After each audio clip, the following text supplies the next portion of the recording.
इसीलिए गृहस्थियों के लिए रास्ता खोल दिया। उन्होंने, संतों ने कहा, न घर त्यागने की जरूरत, न परिवार त्यागने की जरूरत, न तुम्हें अपने काम कारोबार धंधे छोड़ने की जरूरत। सभी काम करो, परिवार में रहो। आप सभी को राधा स्वामी। देखिए, जो आज का सत्संग का विषय है उसमें महाराज ने गृहस्थ जीवन के बारे में कुछ ऐसी बातें बताई है, जो बातें गृहस्थ जीवन अपनाते हैं तो हमारा गृहस्थ जीवन बिल्कुल सादा, सिंपल और सार्थक बन जाएगा।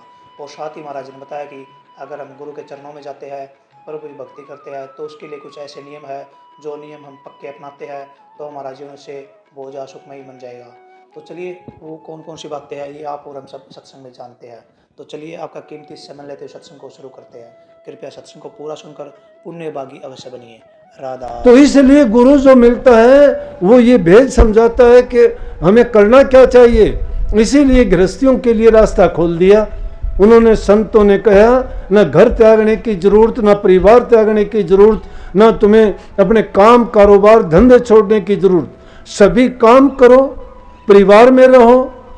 जो चीज तुम्हारे उपयोग की उपयोग में लाओ, जरूरत के मुताबिक उसका प्रयोग करो। किसी चीज में इतने उलझ के मत बैठो कि मकड़ी की तरह से के अपने ताना बाना बुना और उसी में बंद के मर गए, उसी में सारी जिंदगी गुजार दी। नहीं, काम के कीड़े मत बनो। संतान उत्पत्ति करो, धर्म की, सत्य की संतान पैदा करो, उनका अच्छा लालन पालन करो, उनको अच्छे गुण दो, अच्छे संस्कार दो, ताकि अच्छे समाज की स्थापना हो उसके। आज माँ बाप का दुख उसकी संतान क्यों हो गई? इसलिए हो गई कि अनकॉल्ड संतान है। बिना बुलाई संतान पैदा करते हो, माँ बाप को पता भी नहीं होता कि बच्चा होगा या नहीं होगा। हमारे देश में तो वो था कि जब संतान उत्पत्ति करते थे तो माँ बाप के मन में विचार होता था कि किस समय में हमें संतान पैदा करनी है, कितने दिन के बाद पैदा करनी है। और जब जैसे विचार लेके संतान पैदा करती थी, वो मातृ भक्त होती थी, पितृ भक्त होती थी, अच्छे संस्कारों वाली होती थी, वो प्रभु की भक्ति को जानते थे, वो कर्म को पहचानते थे, वो अपने सामाजिक दायित्वों को पूरा करते थे। आज माँ बाप दुखी हैं क्योंकि उनकी संतान उसके कहे में नहीं है, क्योंकि आज उनके संस्कार उनको नहीं दिए। संतान का कसूर नहीं, उन नौजवान बच्चों का कसूर नहीं, माँ बाप का कसूर है। माँ बाप उनको वो गुण नहीं दे पाए जो उनको देने चाहिए थे। फिर उनको शिकायत करने का क्या? माँ बाप ने उनकी, मानता हूं कि उनको खाने के लिए अच्छा दिया होगा, मानता हूं उनको पहनने के लिए अच्छा दिया होगा, उनकी हर इच्छा उन्होंने पूरी की होगी, लेकिन ये सब देने से क्या हुआ? जो चीज सुधारनी चाहिए थी वो तो नहीं सुधरी। ये बाहर की लिपा पोती करने से, इस शरीर को सजाने से कुछ नहीं है। गहनों बादो, ये तो शरीर की शोभा है। ये तो बिणस जाए जैसे कच्चो भांडो। ये शरीर तो 5 तत्व का है, खराब होगा, ये तो बर्बाद होगा, ये तो खत्म हो जाएगा एक दिन। लेकिन जो सदा रहने वाली चीज है, उसकी मलिनता अगर हो गई है तो वो तो बेचारी 84 में धक्के खाते फिरेगी। ये लिफाफा तो, ये बार का खोल तो बदलता रहेगा। आज इंसान से कल को पता नहीं किस योनि में होगा, परसों को किसी योनि में होगा, बदलती रहेंगी। जन्म मरण के चक्कर में ये दुखों को भोगता फिरेगा। लेकिन गुरु की शरण में गए तो गुरु ने इन भेदों को मिटा दिया। वो अंदर की चीज है, उसको बदलने के लिए कहते हैं, उसको पवित्र बनाने के लिए कहते हैं। और वो पवित्र जब होगी, तुम्हारे बाहर से, ये बाहर का शरीर पवित्र होगा, जबान से अच्छे होगे, नेक कर्म करोगे, अच्छा व्यवहार करोगे और संस्कार से भरे हुए होगे, अच्छे गुण आप में होंगे। अगर अच्छे गुण नहीं हैं तो ये कसूर माँ बाप का ज़्यादा गिना जाता है। परिवार में ही सबसे पहले बच्चा गुण सीखता है। अगर उससे परिवार से अच्छे गुण नहीं मिले तो उसको दोष देना गलत है। कई माँ बाप आते हैं, छोटे बच्चों को लेके आते हैं, 2 साल का, 4 साल का, और आके शिकायत क्या करते हैं? कहते हैं कि बच्चा देखो ना, इसको समझाओ, ये कहना नहीं मानता। मैं उनको समझाऊं, वो कहना नहीं मानता। उनके 2 बच्चे होंगे, 3 बच्चे होंगे। अरे बच्चा उनका कहना, मैं कहता हूँ 4 साल का बच्चा आपका कहना नहीं मानता तो मैं 10 नंबरियों में इसका थाने में नाम लिखवा दो। 4 साल का बच्चा कहना नहीं मानता, तुम उसको अच्छी तरह से प्यार से बोलो, कोई लोभ लालच दे के। अरे फरीद की माँ ने तो थोड़ी सी शक्कर रख के फरीद साहब को छोटी सी उम्र में ही 5-7 साल की उम्र में पूरी कुरान शरीफ याद करवा दी थी। हम उनके प्रति नेगेटिव भाव क्यों लेके आते हैं? उन बच्चों को प्यार से क्यों नहीं कहते कि बेटा ये गलत है, ये सही है? वो तो दुनिया में आके सीखते हैं, वो सीख के कुछ भी नहीं आते। सभी जीव जात ये गुण लेके आते हैं, लेकिन इंसान जब आता है ये बाहर से लेता है गुण। इसको नहीं पता था, पैदा होने के बाद तुमने हिंदी सिखाई, किसी ने अंग्रेजी सिखाई। ये चाचे ताऊ, नाना नानी, मामा भाई, ये नाते तुमने उसके बनाए, उसको नहीं पता था, वो नहीं सीख के आया था। लेकिन दूसरी योनियों के बच्चे जब पैदा होते हैं, कछुआ अगर जमीन में पैदा अंडे में से निकलता है, पानी की ओर भागता है, उसका जातीय गुण है। अगर मांस भक्षी कोई जानवर है तो पैदा होते ही उसको दूध की या दूसरी चीजों का चोगा की जरूरत नहीं, वो मांस खाने के लिए ही चल देता है, वो उनके जातीय गुण। लेकिन इंसान को पैदा होने के बाद बातें सिखाई जाती हैं तो सीखता है। इसलिए इसकी जो खूबियां हैं इस योनि की, इस जीव की, इसलिए जीव समझ नहीं पाता। इस जीव की ये खूबियां हैं कि ये जैसा बनना चाहे वैसा बन सकता है, जैसा उसको बनाना चाहो बना सकते हो।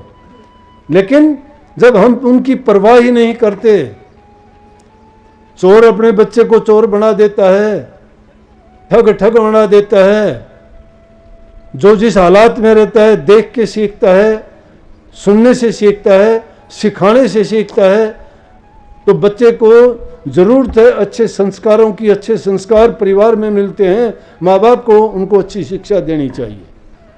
तो उसका नाम गुणवती था और वो गुणज्ञ थी, बड़भागी थी। लेकिन एक बात बताऊं, जिस प्रकार से चंद्रमा के बिना रात्रि सुनी होती है, सूर्य के बिना दिन सुना होता है, उसी प्रकार से गुरु के बिना इंसान का जीवन सुना होता है। जिसके जीवन में गुरु नहीं है उसका जीवन भी इसी प्रकार से है जैसे चांद के बिना अंधेरी रात और सूर्य के बिना दिन का कुछ भी अस्तित्व न होना। तो हर इंसान के लिए गुरु का होना जरूरी है। गुरु जब मिल गया तो फिर उस इंसान को चिंता नहीं करनी चाहिए और मन से सभी संशय भ्रम भ्रांतियां निकाल के सच्चाई के साथ बरतना चाहिए। तुम अपनी तरफ से जब सच्चे होगे तो तुम्हारी तरफ से गुरु सच्चा क्या, सब कुछ परमात्मा भी खुद आके आपसे पूछेगा कि बोल तेरी रजा क्या है, क्या चाहता है तू। तो गुणवती उसका नाम था, उसमें गुण भी यही थे। नेक काम करती थी, सबकी सेवा करती थी, भूखे गरीब की सेवा करती थी। जो भी मिलता, किसी को तकलीफ होती, उसके दिल में इतनी दया थी, जो भी जिसको जैसी ज़रूरत होती वैसी वो अपनी तरफ से कोई कमी नहीं रखती थी। सुबह का समय होता था, स्नान वगैरह करके मंदिर में जाके पूजा पाठ करती थी, ज़्यादा कुछ जानती नहीं थी। ये हमारे देश की पुरानी परिपाटी और रिवाज रही है कि धर्म के लिहाज से पूरी दुनिया के हम गुरु रहे हैं, शिक्षा में हम गुरु रहे हैं। सभी ज्ञान यहाँ से गया, शिक्षा यहाँ से गई, बड़ी बड़ी चीज़ दुनिया के लोग यहाँ से सीख के गए। लेकिन आज हमारा ही देश उससे पिछड़ रहा है और दूसरे लोग आगे बढ़ रहे हैं। उसका कारण क्या है? उसका कारण है कि हम संस्कारहीन होते जा रहे हैं। हमें अपनी संस्कृति का ज्ञान नहीं, संस्कृति भुला रहे हैं, लोगों की संस्कृति अपनाते हैं। हमारी संस्कृति अगर देखेंगे बड़ी पवित्र थी, बड़े हम शुद्ध थे, बड़े सत्य का पालन करने वाले थे, परोपकार और भलाई करने वाले थे। धर्म नाम की चीज दूसरी थी ही नहीं। जब जहाँ सत्य है, दया है, प्रेम है, वो भक्ति है। ये भक्ति के ही रूप हैं, भक्ति के होंगे सब। तो वो इस प्रकार से उसका जीवन चल रहा था। तो एक शिव मंदिर में रोजाना जाती, वो वहाँ पूजा पाठ करती, बैठती और वहाँ से जब लौट के घर आती उसके बाद अपना दिन का कार्य शुरू करती। तो करते करते ऐसा एक दिन आया कि एक चोर रहता था वहाँ, उसने देखा कि ये लड़की रोज़ाना यहाँ आती है। वो ठग था, उसको ठगने के लिए उसने मंदिर में चला गया और मंदिर में जाके उसने जब लड़की ने देखा, कहने लगी क्या बात है बाबा। उसने बाबा जी का भेष बना रखा, क्योंकि वो तो ठग लोग था, चोर था। कहने लगा कि पानी पीना है बेटी। बोली अच्छा पानी पीना है। वो पानी लेके आई, पानी लेके आई तो कहने लगा कि आपका गुरु कौन है? कहने लगी जी मेरा गुरु तो नहीं है कोई भी। अरे गुरु नहीं है तो छोड़ो, मैं पानी नहीं पीता। अब इतने अच्छे विचारों वाली हमारे देश में तो ये परिपाटी रही कि अगर कोई अतिथि घर में आए अगर वो कोई चीज़ हमसे मांगे और उसकी इच्छा पूरी नहीं करे तो कहते हैं वो हमारे सिर पाप छोड़ के चला गया, और हम सोचते हैं कि हम किसी लायक नहीं हैं। ये तो बहुत गलत हो गया, अन्याय हो गया, पाप हो गया, जुल्म हो गया। बहुत बुरा मानते थे कि ये बद्दुआ देगा, शराब देगा, अच्छी बात नहीं। महात्मा से हाथ जोड़ के कहने लगी, महात्मा जी अभी तक मैंने गुरु तो नहीं बनाया है। कहने लगे, बेटे गुरु नहीं बनाया तो मैं बिना गुरु के नाम लिए मैं किसी के हाथ का पानी पीता नहीं हूँ। कोई नहीं, मैं और कहीं न। बोली नहीं जी ये तो गलत हो गया। न बोली अब मैं क्या करूँ? बोला कोई नहीं बेटी, छोड़ इस बात को। न बोला नहीं नहीं, मैंने गुरु तो नहीं बनाया, लेकिन आप मेरे गुरु बन जाओ। वो तो चाहता यही था। बहला लिया, फुसला लिया उसको। कहने लगा कि हाँ गुरु तो बन जाऊंगा, फिर उसके बाद तो पी लोगे पानी? बोले हाँ उसके बाद पी लेंगे। तो कहने लगा लेकिन यहाँ नहीं, एकांत में चलना पड़ेगा, जंगल में। बोले कोई नहीं, आप मुझे नाम की दीक्षा दे दोगे, जंगल में चल पड़ती हूँ आपके साथ। जंगल में गया, वहाँ जाने के बाद कहने लगा बेटी सारे गहने उतार दो। अब राजा की लड़की थी, अच्छे अच्छे गहने पहन रखे थे, और वो इसी लालच में था ही। उसने सभी उसके गहने उतरवा के और उसको एक पेड़ से बांध के कहने लगा कि 7 दिन तक ये नियम है, इस पेड़ से बंधे रहना है, और 7वें दिन मैं आऊँगा और मैं आके खुद ही तुझे पेड़ से खोलूँगा। जब मैं आपको पेड़ से खोलूँ तभी आप आज़ाद हो गए, तो समझना कि आपको नाम पूरा मिल गया है। अगर बीच में किसी ने खोल दिया तो फिर वो तो आपका नाम भी बेकार हो जाएगा और आपके सिर पाप भी लग जाएगा। बोली ठीक है। किसका था? चोर था। उसने उसके सब गहने वगैरह बांधे और निकल गया, चला गया अपने रास्ते। वो अपने आराम से, गुरु ने उसको नाम दिया झूठा साचा, जो भी उस ठग ने बताया वो उसी में अपनी मन की वृत्तियों को जोड़ के उसमें लगी रही। अब जो लोग श्रद्धावान विश्वास करने वाले होते हैं, जिनकी तड़प जिस चीज़ की होती है, वो सेवक के लिए भी अभी रास्ते में जब आ रहे थे सुबह, तो मुझे वैसे ही मेरी जबान से बात निकल गई कि सेवक में ये चीज़ होनी चाहिए कि सेवक में भूख, प्यास, आलस, निद्रा, इन चीज़ों का वो गुलाम नहीं होना चाहिए, और ना इन चीज़ों की उसे परवाह करनी चाहिए। और जो इन चीज़ों की परवाह करता है वो सेवक नहीं है। सेवक का मतलब शिष्य है, और शिष्य के अंदर ये चीज़ें होनी चाहिए कि उसमें इतनी साधना हो कि ना भूख के बस हो, ना प्यास के बस हो, ना निद्रा के बस हो, ना उसका आलस होना चाहिए, और ना ही वो नींद के बस होना चाहिए। अगर तुम्हें नींद ज़्यादा आती है तो समझ लो कि काल की घेरी है आपके ऊपर। अगर आपको भूख के बस होके आप सोचते हो 2 मिनट इंतज़ार नहीं कर सकते, तो फिर आपका संयम डोल जाएगा। आलस अगर किसी चीज़ का कर लिया, दूसरे के ऊपर डिपेंडेंट मत रहो, दूसरे पर आधारित मत रहो। अपना काम जब तक करते हो खुद करो। खुद करोगे उसमें आलस नहीं आएगा, किसी का इंतज़ार नहीं करना चाहिए। अपना काम तुम्हें करना है, उस काम में लग जाओ, अपने आप कर लोगे। एक तो तुम्हारी संतुष्टि होगी, एक तुम बिना बात की परेशानी से बच जाओगे।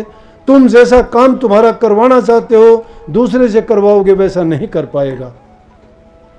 आप खुद तो उसको जब करोगे अच्छी तरह से, आपको पता है आपने क्या करना है, लेकिन दूसरा इंसान उस काम को आपके लिए करेगा कि आपको क्या पता। मान लिया खाना बनाना है, उसको नहीं पता कि आप खाने में कितना खट्टा चाहते हो, चरचरा चाहते हो, कम नमक मिर्च चाहते हो, कम घी तेल चाहते हो, उसको नहीं पता। खुद बनाओगे, आपको पता है नमक कम लोगे, घी कम लोगे, या उसको कच्चा रखोगे या पूरा पकाओगे। इसलिए कभी आलस ना करो। खुद का काम खुद करने में यकीन जब करोगे तो आपके मन में एक जो आत्म संयम है और आत्म बल है वो पूरा दृढ़ होगा, और जो भी काम करोगे आप उसको अच्छी तरह से पूर्ण रूप से सही तरीके से करो। तो उसने तो क्या करना था, उस लड़की को नाम बताया झूठा सच्चा, उसके गहने उतरवा के और थैले में डाल या गठरी बांध लेके चलता बना, और उसको कहा कि इस नाम को जपते रहना और इस पेड़ से तुझे अगर कोई खुले खुलना नहीं। वो उसी को जपते रही। अब राजा ने इंतज़ार किया, एक दिन नहीं आई, ढूंढा इधर उधर नहीं मिला, लेकिन दूसरा दिन आ गया। दोपहर बाद देखता है तो जंगल में घूमते घूमते देखता है तो वो तो मस्त है। ना उसको भूख की चिंता है, ना उसको प्यास है, ना उसको नींद की है। अगर नींद आती है तो वहीं उससे बंधी बंधाई सो गई। भूख की परवाह नहीं, प्यास की नहीं है। तो सिर्फ उसने जो गुरु ने नाम बताया उस नाम में लगी रही, जो भी नाम उसने बताया। इसलिए मैंने कहा था नाम 2 अक्षर 4 अक्षर 5 अक्षर का नाम नहीं है, नाम कोई मंत्र भी नहीं है, नाम एक मन को साधने का तरीका है। लेकिन नाम किस चीज़ का? उस नाम के गुण तो हैं, जैसा नाम होगा वैसा गुण होगा। किसी चीज़ का नाम लोगे, किसी का खट्टा है, किसी का मीठा है, किसी का चरचरा है, किसी का कड़वा है, उसके गुण हैं उसमें। इसलिए वो उस नाम में अपनी मन की वृत्ति को जोड़ के लगी रही। राजा ने देखा ये तो पेड़ से बंधी हुई है, देखा मरी हुई है या जिंदा है, जाके देख उसको हाथ लगा के देखा जिंदा तो है। कहने लगे बेटी क्या बात है, ये हालत किसने की? मैं अभी आपको बोले कि पिताजी खोलने की ज़रूरत नहीं, खोलना नहीं मुझे। बोला किसने इतनी ये हिम्मत की कि आपको पेड़ से बांध दिया? कि कोई ठग था, कोई लुटेरा था? बोला कि नहीं, ये मेरे गुरु ने मुझे, मर्यादा है उसकी, मेरा गुरु बांध के गया है और वो 7 दिन में आएगा, तभी वो आके खोलेगा, तभी खुलूँगी मैं। बोले ये भी कोई बात है? और दरबारी लोग थे, उन्होंने भी समझाया कि बेटी ये तो झूठ बात है, कोई चोर ठग लुटेरा था, तेरा धन लूट के वो चलता बना कैसा आएगा वो? क्यों यहाँ अपनी तुम ये जान की दुश्मन बनी हुई है? चलो हम आपको खोल के। बोले खबरदार, कोई ज़रूरत नहीं है। इतनी देर में देखते देखते जब ऐसी चीज़ होती है तो पूरे के पूरे खुदा का भी तख्ता हिलता है। भक्ति ऐसी चीज़ है कि सभी देवी देवताओं को, कितनी आप रामायण महाभारत ये चीज़ें दिखाई गई, नहीं कही कि उनमें नहीं दिखाते कि कोई भी बढ़िया चीज़ होती है, कहते देवता आए वहाँ फूल बखेरने के लिए आए, देवता वहाँ प्रकट हुए, उन्होंने दर्शन किए। उसी प्रकार से नारद जी को भी पता लगा, घूमते घुमाते आके कहने लगा नारायण नारायण, ये क्या कि पेड़ से? नारद ने भी समझाई कि बेटी ये तो गलत है, वो तो कोई लुटेरा था तुझे बांध के चला गया। बोला नारद जी वो लुटेरा नहीं था, वो गुरु था, वो गुरु था। अभी तो एक ही दिन हुआ है, सारे तो राज के बड़े बड़े आदमी आ गए, आसपास के जितने महात्मा लोग थे वो आ गए यहाँ पे, ज्योतिषी खोजी सब आ गए यहाँ, और नारद जी जैसे ऋषि भी यहाँ पधार गए। ये मेरे गुरु की करामात तो है, लेकिन उसका कहना भी नहीं माना। जब वो उसका हठ यूं का त्यों बना रहा तो श्री कृष्ण भगवान आए, उन्होंने भी जब देखा तो कहने लगे बेटी कोई नहीं, वो तो ऐसा ही था और तेरे साथ धोखा हुआ है, अब तू मेरी बात मान कि ये देखो आप खुद भी इसीलिए आए होगे ना, मेरे गुरु ने मेरे साथ ये किया। मेरा गुरु तो क्या, तुम्हारे सबसे ऊंचा मेरा गुरु ही तो था, जिसने सब के सब कहे। कृष्ण जी कहने लगे नारद जी किसी तरह लाओ उसको ढूंढ के, ये बिना गुरु के अब खुलने वाली नहीं है।